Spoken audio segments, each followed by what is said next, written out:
20, I was packed with muscle, and I always had wide shoulders. I had not super small waist. I had big, round muscle tissue.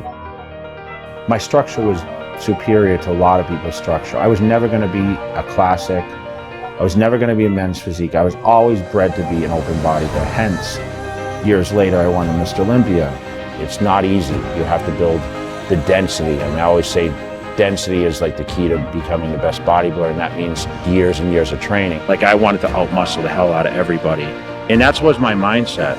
My winnings was going up there and hitting most musculars and just blasting people off the stage. That's what I look forward to. And that's what I did. And that's how my victories came. And I was known as a so-called mass monster. So you gotta be a little mental, I think, to do what I did. I don't want to like sound crazy, but you have to be a little fucked up. The fucking mindset of like getting up every day and pushing yourself. And you're eating 12 to 16 ounces of meat and 100 to 150 grams of carbs every meal, and you're doing that 7 times, and you do it day in, day out. You got to have a very simple mindset. You can't be social. You can't be out doing a lot of other activities.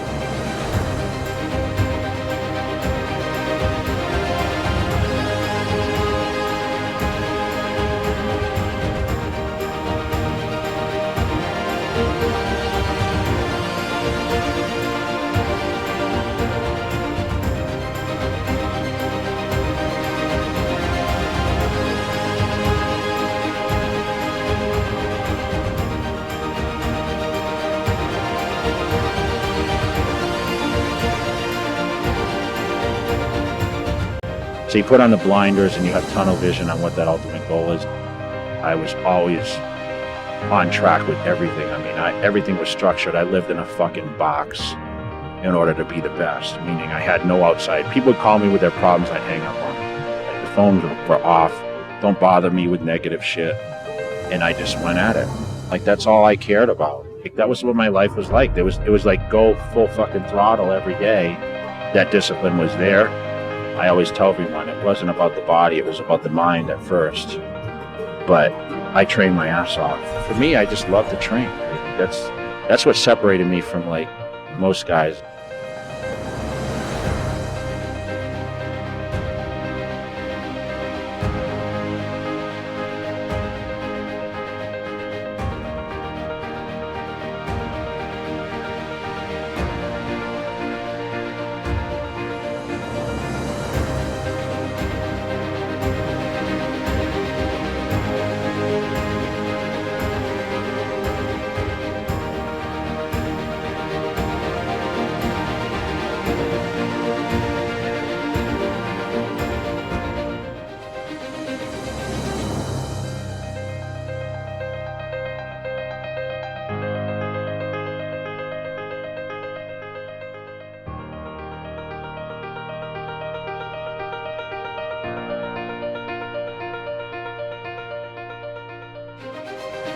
There was times where I almost passed out training. I'm lunging with 225 on my back in the parking lot, and I remember just like, okay, no one else is doing this, so I'm going to do it. And that was my mindset. That was how I like mind fucked everybody else. So I used to train in the middle of the night because no one else was doing it. And it's like, man, is that the secret? Is that what Jay has to do? Is that what we have to do? And I did it almost to kind of like play mind games with the other guys, but I was also a beast. I was known as a so-called mass monster. I was also stubborn as hell, right? I was told I couldn't do this, I couldn't do that. I was told I wouldn't be a good pro. I was told I'd never turn pro, never win the Olympia, never win it more than once. After I lost it, they said that I'd come back and win it again. So I think a lot of that's a little ego too. I mean, you have to have a little ego to be able to do what I do and be great at it. You gotta do what's your passion, otherwise you're never going to succeed at it. You're never going to stay with it. You're never going to commit to it, and you're never going to give your full ability towards that goal. Staying motivated in a routine and also staying on a strict diet. Pretty much you have to have the discipline. I mean, you have to fit your bodybuilding lifestyle into your current lifestyles. And let's be honest, seeing improvements is going to be a motivating factor to anyone. That's really what gave me the drive and the motivation. Anyone that's good at something obviously strives to be better and better.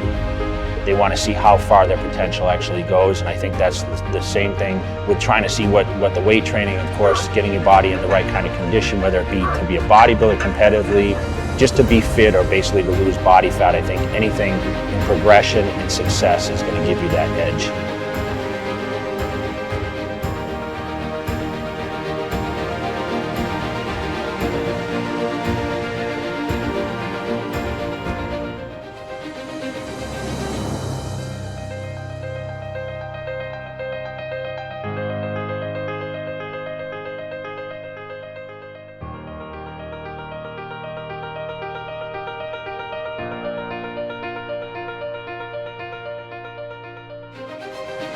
And basically what I try to do is like a kind of a low carbohydrate diet where I eat higher protein, restrict the carbohydrates so you burn off body fat, but give your body enough, of course, to get through the training. So basically eating most of my carbohydrates around my training a day, which is about 2 hours a day. So big carbohydrate meal before training, big carbohydrate meal after training.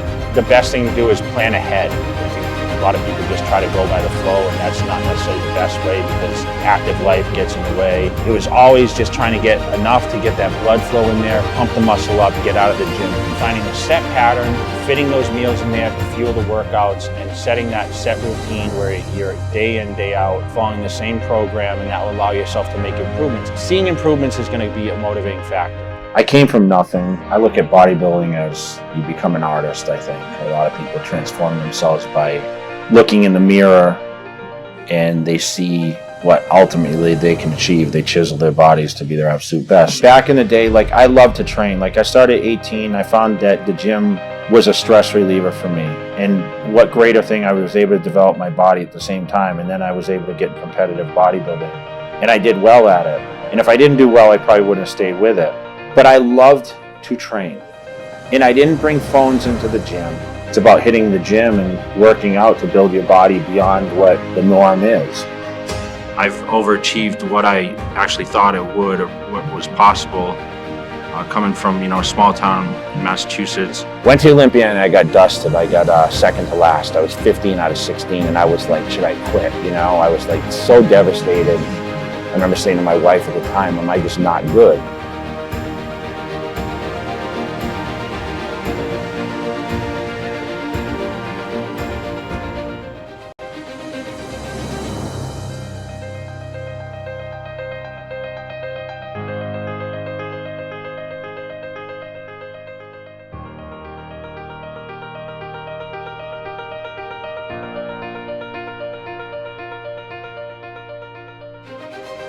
I never thought I'd be Mr. Olympia, I'll be honest. I thought that the body would only go so far. My goal was to be a certain weight.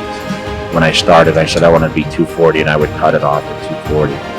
But what I realized as I got closer to competing, the competing side pushed me to be bigger because I figured why stop now? Why waste the ride that I've been having, and I'm going to go all the way to the top. Consider a bodybuilder an artist, but I would also consider someone that goes in the gym and builds their body to look like a superhero. If you really think deep into that, it would be a type of artist who would actually do that.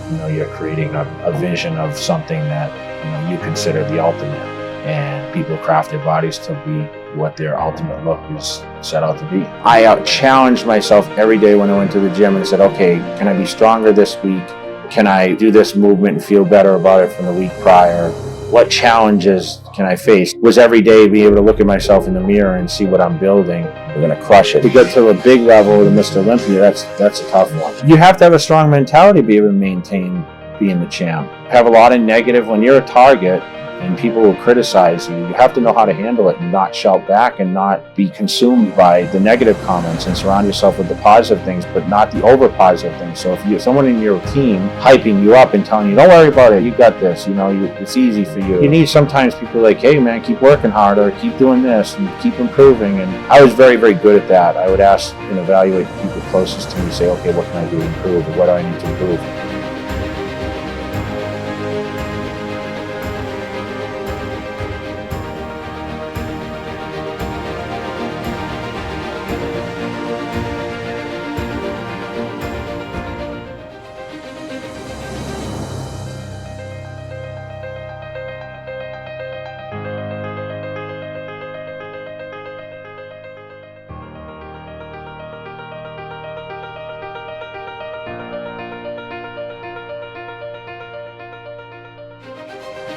where was the closest competitor exposing my physique? And that's what continued me to work harder. And I really enjoyed every day. And then your concern is, okay, I never want to lose this high, right? You train every day in fear of like, okay, I need to stay ahead of everybody else because now I'm at the peak. That was the hardest part for me because I always felt the pressure of being Mr. Olympia and how people perceived that. Meaning I felt like I always needed to be presentable. I needed to have a certain amount of size. I needed to appear the next year better than before, or at least as good. And peaking the body was very difficult, but remember, you're still traveling, you're still representing the business. 08, Olympia comes and I get second. I lost the title, gave me a little off, and that just pissed me off to the max and got a whole new revamp, the whole thing, and I just went at it.